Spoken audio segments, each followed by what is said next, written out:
Bonjour Pierre Villiers, Bonjour Barbara. comment vas-tu?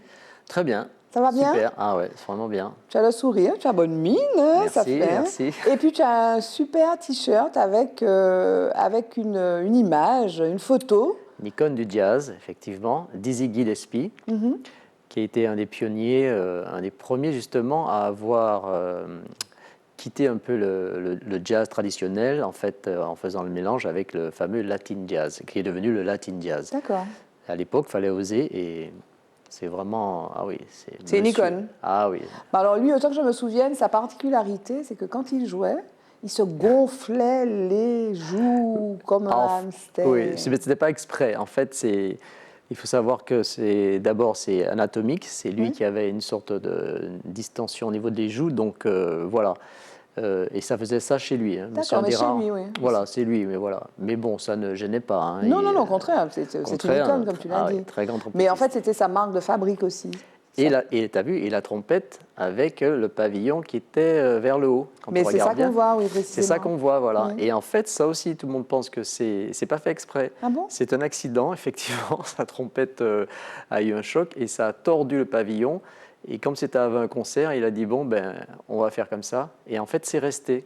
Et ça lui donne un son particulier? Même, il a son son à lui, Ouais. mais en fait, il a toujours gardé cette marque. C'est comme ça qu'on le reconnaît. Et maintenant, la fabrique qui fait cette trompette-là fabrique une trompette avec, de série avec le pavillon redressé. Donc c'est la trompette Dizzy. C'est la trompette Dizzy, ça s'appelle d'ailleurs. Ok. Exactement. Est-ce que tu peux te présenter, Pierre? Alors Pierre Villiers, je suis enseignant à la base, passionné de musique depuis, on va dire depuis l'âge de 8 ans, où j'avais commencé le piano en autodidacte. J'ai fait un petit peu de classique en piano et ensuite un peu plus de jazz et de musique de variété. Et c'est en allant donc justement à Paris, en région parisienne, par le hasard d'un conservatoire où je me suis rendu, où j'ai donc rencontré un autre instrument, la trompette. Voilà. On va y venir, mais tu as grandi où? Alors j'ai grandi en Martinique, je suis né en Martinique. Où en Martinique? Je suis né à Fort-de-France, à la clinique Saint-Paul, je crois. Voilà, ma mère étant martiniquaise, qui a rencontré mon père à Paris, comme une histoire classique comme une autre. Et ils sont revenus en Martinique et voilà, donc j'ai fait toute ma scolarité en Martinique. Et donc.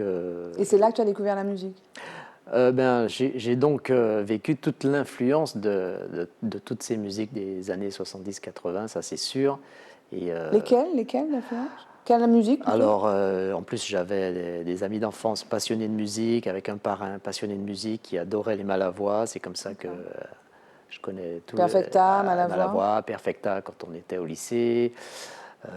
Voilà, toute la musique haïtienne, toute la période, la grande Magnum période des Band, compagnes, Colé Magnum Colé Band, Band, Skacha, Frères des gens. Frères des Parce que gens. Ah oui, pour les soufflants, oui. Ah pour oui. les soufflants, voilà, les Frères des gens, c'était quelque chose et Ah ça ouais. a vraiment marqué ma jeunesse, voilà.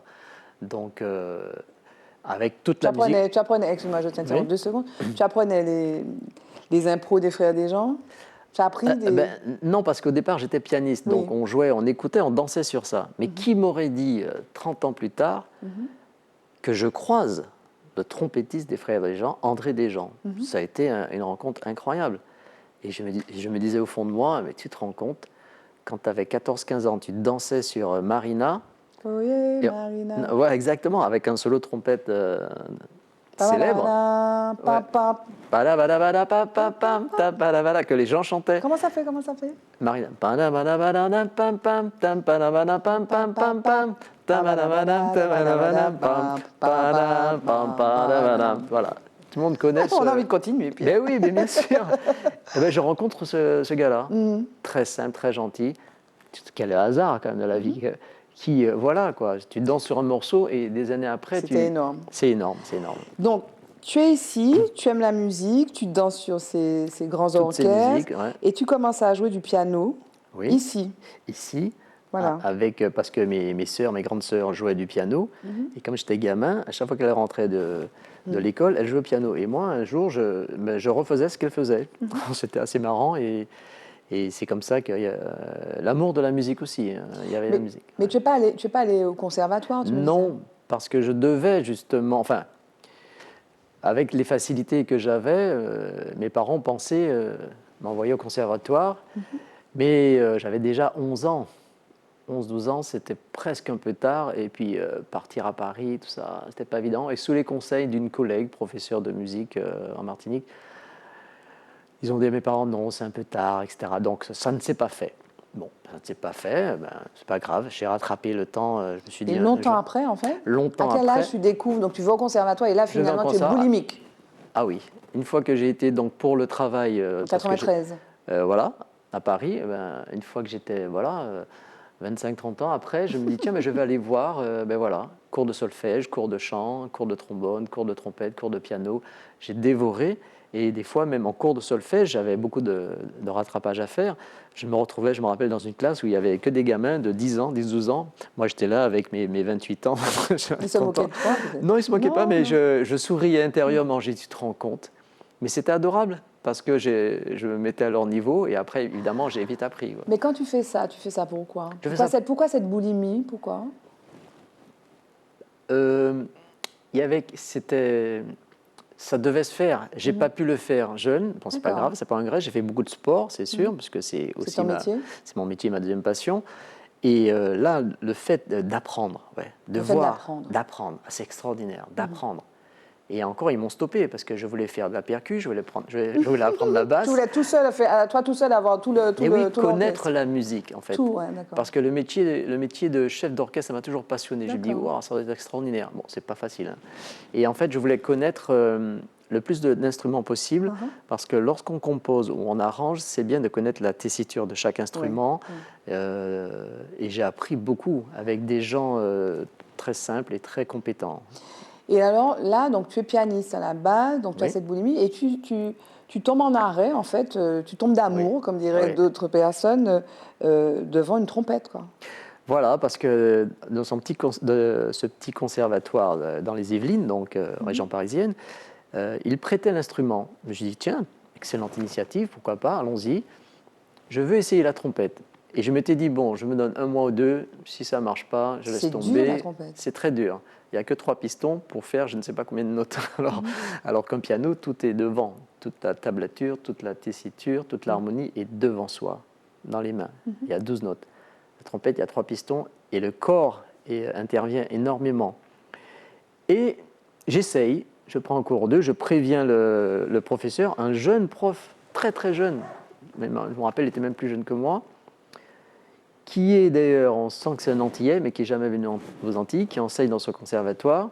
Je lui pose la question, je lui dis, mais tu es martiniquais? Il me dit, oui, en fait, ma mère est guadeloupéenne, mon père est martiniquais, mais j'ai jamais été, je suis né à Paris. J'ai dit, d'accord. Et il était prof de classique. Et il avait la tête de Miles Davis. Je le regarde, bon, on prend des cours, je lui dis, tu sais, je tutoyais, je dis, voilà, bon, je suis un adulte, je comprends, je fais un essai, si c'est nul, on arrête. Eh ben, en fait, non, ça a été une révélation, quoi. Cet instrument était tellement prenant qu'au fur et à mesure, je faisais plus de trompette que de piano. Et, Mais alors, dans le passage, qu'est-ce qui t'a plu, en fait? Le corps est sollicité, peut-être ça, non? le C'est peut-être corps pour ça. est sollicité et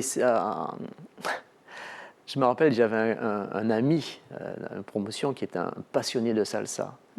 Et à l'époque, il me disait, écoute le piano. Quand on écoutait Fanny Alostar, Larry Harlow, Papo Luca, ça me disait, j'ai dit, ouais, c'est super. Et un jour, il m'a dit, tiens, t'entends le trompettiste là, etc. Et en fait, c'est à force d'écouter ces trompettistes-là, je dis, waouh, ça doit être un pied, ça. Et la salsa, la trompette a un rôle très important.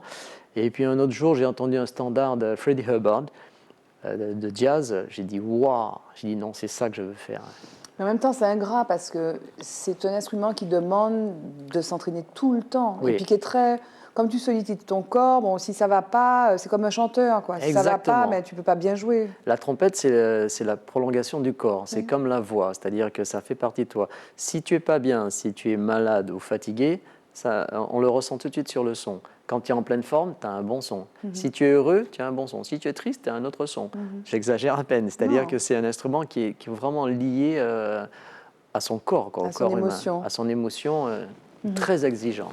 Et donc, on le précise, hein, tu es donc un musicien amateur, mais qui prend les choses au sérieux.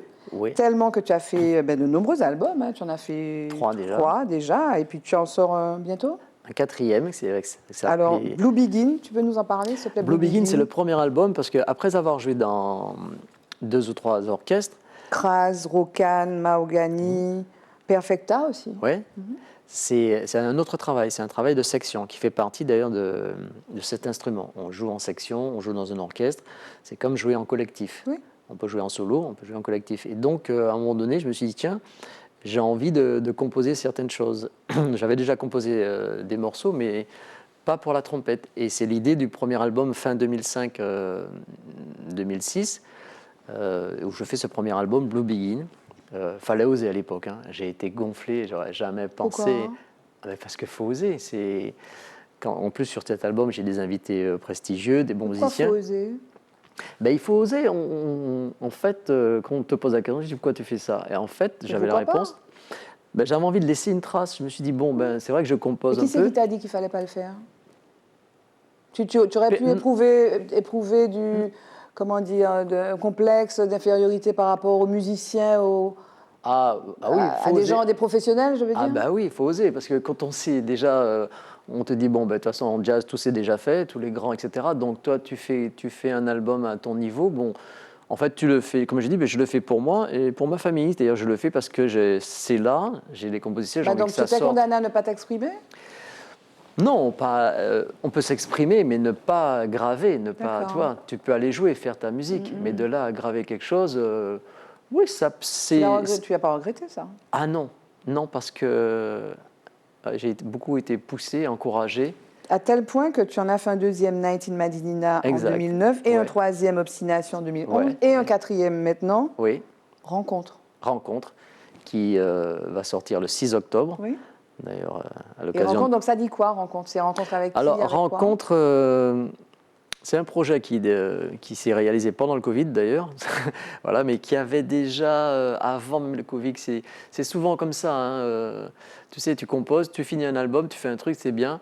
À peine tu as fini, tu as enregistré, etc., tu as déjà l'idée d'un autre, tu as envie, tu as toujours envie. Et tu as envie de composer, de créer? De créer, oui, de dire les choses. D'ailleurs, la dernière grande scène que j'ai faite, enfin, à titre personnel, c'est il y a 10 ans, quoi. C'était un jeudi musique, etc. Je m'en rappelle. C'était quoi à l'Atrium? 2012 à l'Atrium, un jeudi musique dans la petite salle. Donc là, tu remets ça. Je remets ça. Mais tu aimes la scène, en fait? C'est particulier. Ah ouais, mais tu préfères quoi, la scène ou jouer en studio ou enregistrer? J'aime les deux. Le studio, c'est un challenge. Hein. Oui. Il y en a qui ont horreur de ça, mais c'est vraiment un challenge pour soi-même. Et en fait, l'album Rencontre, c'est aussi rencontre avec soi-même. C'est ça aussi. Il y a eu d'autres musiciens, j'ai rencontré d'autres musiciens. C'est toujours intéressant de partager. Tu joues avec qui sur Rencontre? Alors, sur le dernier album, il y a Daniel Dantin à la batterie, avec qui je fonctionne depuis un moment déjà. Alex Bernard, qui est une sorte de grand frère que j'adore parce qu'il joue de la contrebasse et il était aussi dans le premier album aussi. Alex Bernard. Antoine Madère. Antoine Madère, il est parti, c'était un tromboniste qui était de passage ici en Martinique pendant 15 ans. On a fait un titre ensemble. Jean-Philippe Méniac, un saxophoniste, je dis un jeune saxophoniste, à chaque fois je l'embête avec ça, c'est vrai, parce qu'il a énormément évolué et ça fait un moment qu'on a joué ensemble dans d'autres groupes. Mais là, Élisée Domergue. Élisée Domergue, c'est un pianiste aussi. Qui est très sympa. Il y a aussi une relation, il faut qu'il y ait une connivence, voilà, une convivialité. John-Antoine, Claude Césaire. Alors oui, John-Antoine, c'est avec lui que j'ai joué dans mon premier groupe, avec le groupe Kras, et c'est quelqu'un qui m'a beaucoup apporté. Et en fait, on a travaillé longtemps ensemble et on avait de bonnes discussions. Et il fait un titre sur le dernier album qui est vraiment très bien, c'est un hommage, parce que chaque titre, c'est un hommage. Voilà. À qui donc? Ben, par exemple, le premier titre, je l'ai appelé Guamat, tu vois. Guamat, Martinique, Guadeloupe, donc Guadeloupe-Martinique, à Franck Nicolas, qui est un trompettiste guadeloupéen, d'ailleurs. Donc le morceau, au départ, était écrit pour 2 trompettes, tu vois. Mais là, j'ai fait trompette-sax, parce que c'était le Covid. Le deuxième morceau, ben, c'est à la Martinique, c'est une sorte de begin. Le troisième morceau, ben, c'est un hommage à... Comme il s'appelle, à Godzom, voilà, parce qu'il faisait des begins, ça m'avait marqué aussi, et il jouait de la clarinette. Et un autre hommage, je fais un reggae, donc, mais ça c'est un standard de jazz que j'ai mis en reggae. J'ai fait un hommage à mon père qui s'appelle Valse à mon père, et il ne sera pas dans le concert, mais il est sur l'album. C'est un beau titre avec qui j'ai enregistré. C'est violon, bugle, piano. Et au violon, c'est Mano Césaire. Excuse-moi, c'est... Excusez du peu. Ah ouais, c'est extraordinaire parce que c'est un trio qui est émouvant, quoi. La suite pour toi, c'est quoi? La suite pour moi, c'est essayer justement de me produire en duo, en trio. Ouais. Voilà. Pas forcément de nombreuses fois, mais j'aime bien faire des choses précises, pas forcément jouer, tu vois, tous les samedis, etc.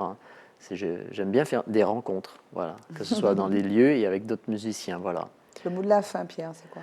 Le mot de la fin, c'est, comme disait, pourvu que ça dure. C'est ça. Et voilà, pourvu que ça dure, parce que la musique, c'est vraiment, c'est bon pour le cœur, c'est bon pour l'esprit. On va s'arrêter là sur ce mot, la musique, c'est bon pour le cœur, c'est bon pour l'esprit. Merci Pierre Villiers. Merci Barbara de m'avoir reçu.